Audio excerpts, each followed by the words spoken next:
Nicole Scott here from Mobile Geeks, and if you've been following me, you'll know that I spend a lot of time traveling.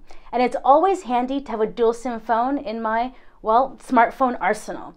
The phone that I've been carrying around the most on the road is definitely the Wiko Darknight.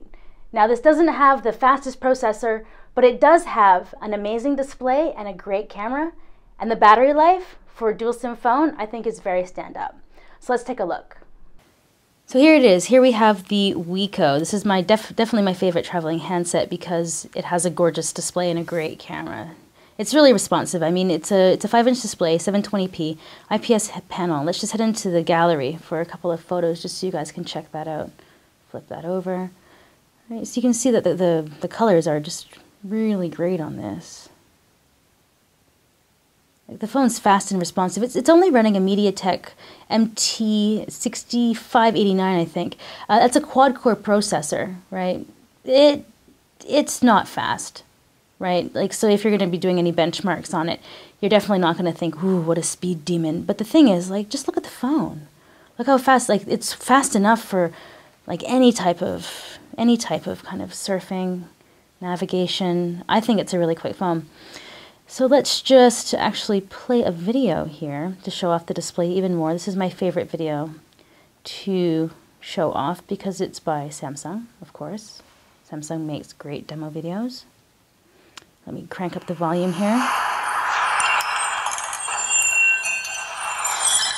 So like sound-wise, yeah, sound-wise is looking good. Definitely has a glossy display. But this is an HD video. 1080p, actually. It's playing absolutely no problem.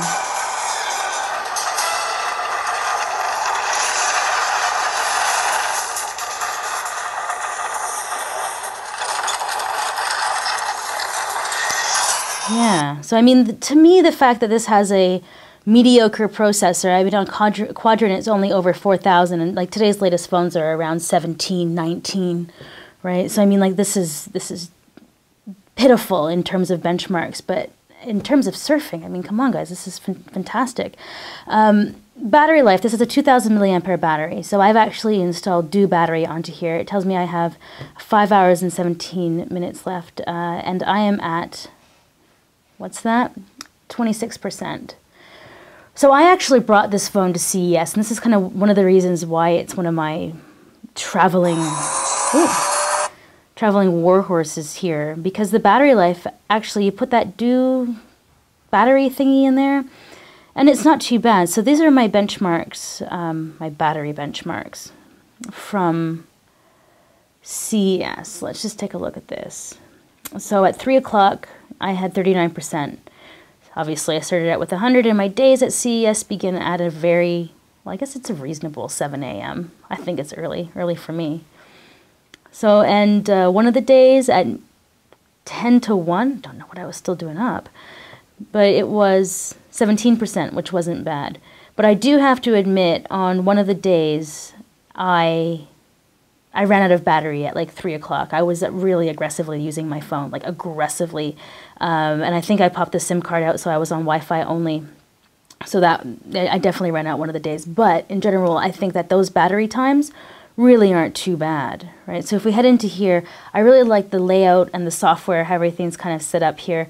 I think it looks really nice. You go into the settings, like this has a really like nice vanilla Android kind of setup. It's tweaked a little bit, obviously. What version of Android is this running? 4.2. So that's definitely not the latest, which is kind of unfortunate, but at the same time, I didn't really notice it. I mean, I think it's a really great setup. Yeah, super quick. It is. It's super quick.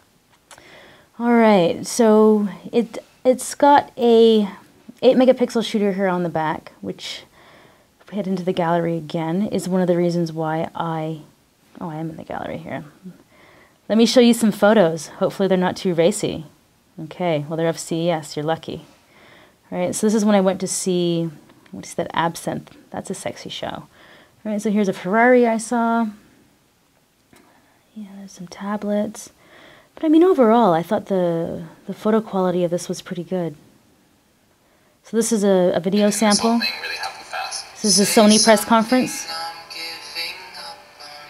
So you can see around here the light, so-so. It sounds pretty good, but you can see that there is some definite lighting issues there. But I mean, it's crisp though. Can I zoom in? I can't zoom in. But I mean, the video quality also isn't too bad. If you look at some of these photos, it's me walking, taking a photo, so the optical image stabilizer isn't too bad. This is the Intel press conference. Let's zoom in. Well, Mooly Eden's definitely pixelated there, but I mean, from far away, I think it looks pretty good. So I actually use this as my Google device during the show. So for all of my Google Plus posts and everything like that, I did it all off of here. This looks fantastic, right? This is Huawei's press event. Like really, well, yeah, it doesn't really handle the auto lighting very well. But, you know, whatever, that's fine. So let's just take a quick look at the back.